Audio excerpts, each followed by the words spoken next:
Jā, psihopāts. Jā, Dzīve ir malka. es piekrītu. Šodien atmiņas daudz, šodiena Gruzija, šodienas nav, neredz tā jēgu, redz tikai nāvi, tāpēc rakstu atvedu vēstuli savu.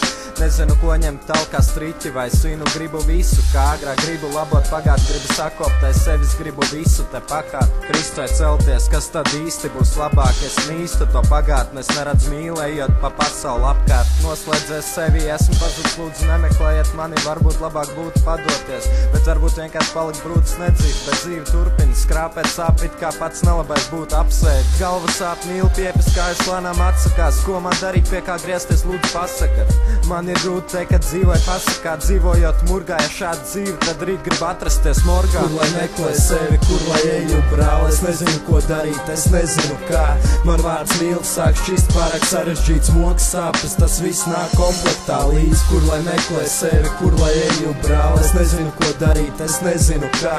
Man vārds mīl sāk šķist pārāk sarežģīts, moks sāpes, tas viss nāk komplektā līdz, tā līdz. Kas es esmu, priekš kā esmu radīts, lai par mani smietos un ar kājām samīt. Es neesmu zemi, pa kuru var staigāt, un man sirds nav ciet, kā kapakmeņš no granīta. Esmu samirt šeit viens lietu stāv un runāju par pasauli, savu nesaka, kas sāp, tāpēc neprasi kā un kāpēc es šeit vēl stāvu. Es cīnos un daru, lai būvētu nākotni savu.